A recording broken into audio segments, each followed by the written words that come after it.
Hello friends, welcome to my channel. Today we are going to talk about Virgo Ascendant and how the month of September 22 is going to pan out for the Virgo Ascendant people.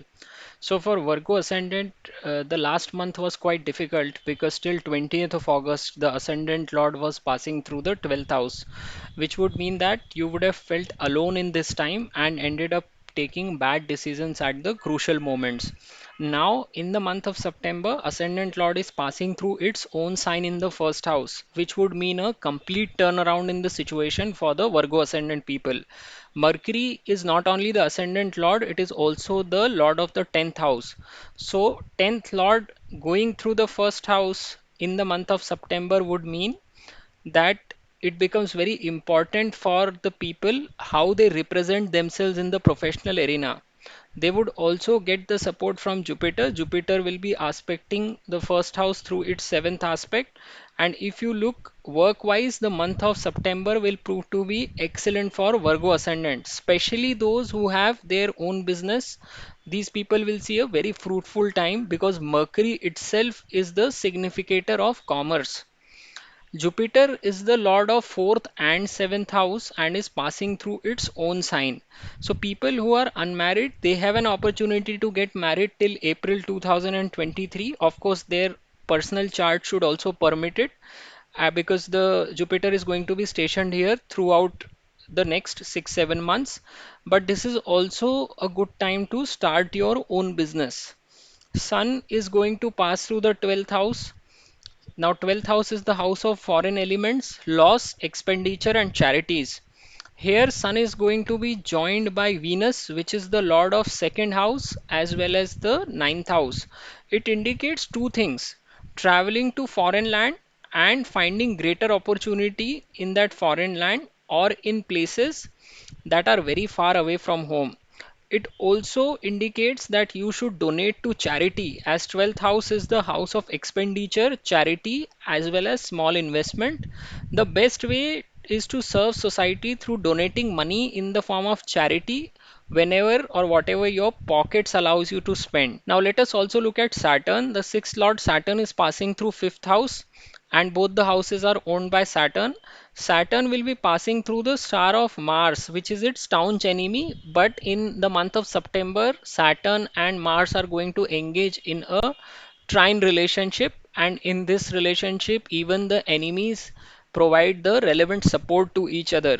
So people will see scenarios where they may get sudden gains by showing some courage and effort, but speculators should stay away in this month from the market because the eighth house is going to get evoked along with the third house. So, what it would mean is that the probability of them getting slaughtered in the market is far higher than the gains.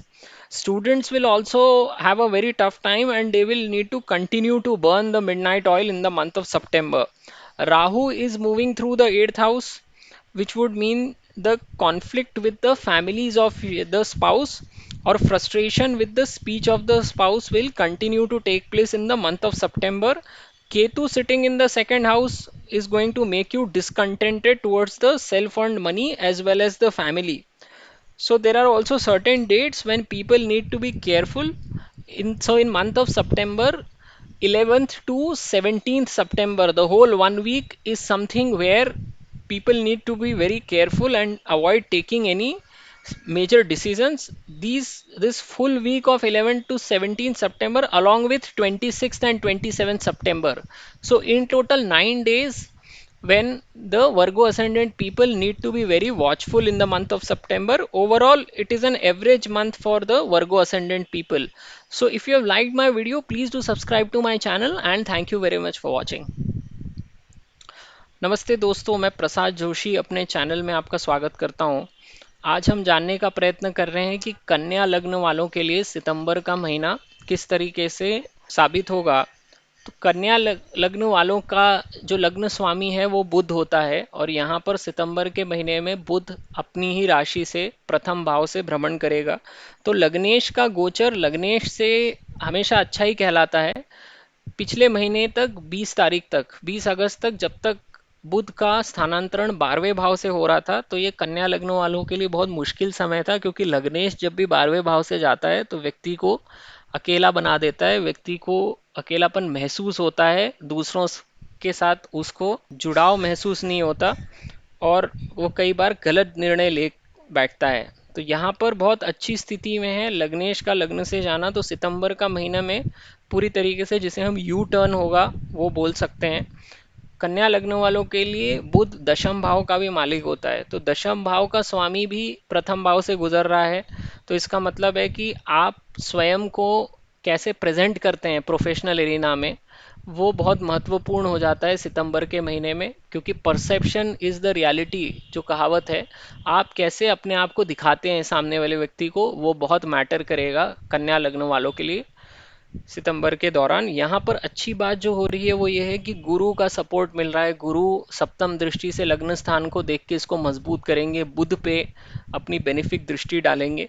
तो work wise आपके लिए बहुत अच्छा समय रहेगा सितंबर के महीने में। अगर आपका खुद का बिजनेस है तो ये और भी बढ़िया समय है, क्योंकि बुध स्वयं ही व्यापार और धंधे का कारक है।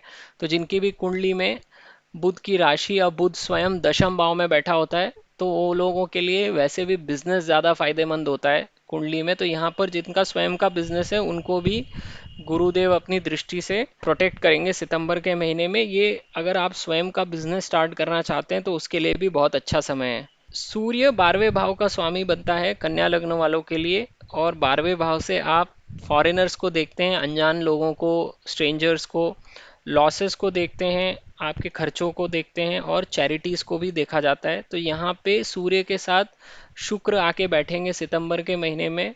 शुक्र कन्या लग्न वालों के लिए द्वितीय भाव और नवम भाव का स्वामी होता है। तो इससे दो बातें साबित होती हैं, एक तो ये कि आपका फॉरेन जाना इस महीने में पॉसिबल है, आप ट्रैवल कर सकते हैं फॉरेन लैंड्स पे, और आपको बहुत अच्छे मौके मिल सकते हैं फॉरेन लैंड पे या ऐसी जगहों पे जो आपके घर से बहुत बहुत दूर है, ना जहाँ ना आपकी भाषा बोली जाती है, ना आपके कल्चर या ट्रेडिशन फॉलो किए जाते हैं। तो इंडिया में भी आप अगर बहुत दूर चले जाएंगे तो इसी तरह की आपको स्थिति देखने को मिलेगी। तो ये अगर आप चैरिटी में डोनेट करते हैं, क्योंकि देखिए द्वितीय भाव स्वयं की वेल्थ है, उसका 12वें भाव में जाना बेस्ट वे इसको यूटिलाइज करने का है कि आप स्वयं चैरिटी में पैसे दान करें, तो बहुत अच्छा आपके लिए रहेगा। या फिर आप छोटे छोटे इन्वेस्टमेंट भी कर सकते हैं, वो आपके ऊपर है कि आप क्या करना चाहते हैं, क्योंकि जितना आपकी जेब अलाउ करे उसके हिसाब से अगर आप डोनेट करते हैं तो ये अच्छा रहेगा आपके लिए। नज़र शनि पे डालते हैं, शनि कन्या लग्न वालों के लिए छठवें और पांचवें भाव के स्वामी बनते हैं। तो छठवें भाव का स्वामी पांचवें भाव से गुजर रहा है इस समय, लेकिन यहाँ पर शनि मंगल की नक्षत्र से गुजरेगा, मंगल और शनि की कट्टर दुश्मनी है। लेकिन यहाँ पर आप एंगल देखिए, अभी इनके बीच में नव पंचम योग बन रहा है। तो नव पंचम योग एक ऐसा योग होता है जिसमें जो दुश्मनों के भी बीच में बनता है तो भी वो अपने को एक दूसरे को सपोर्ट दे के निकल जाते हैं आगे। तो इसीलिए नव पंचम योग सबसे स्ट्रांग योगों में आता है ज्योतिष के, और यहाँ पे मंगल शनि को सपोर्ट करेगा। तो इससे क्या होगा कि शनि को तृतीय भाव और अष्टम भाव से जुड़ी हुई चीजें भी आपको शनि दे पाएगा इस समय में। तो आपको अचानक काफी लाभ हो सकता है अगर आप थोड़ी हिम्मत करें, मेहनत करें तो।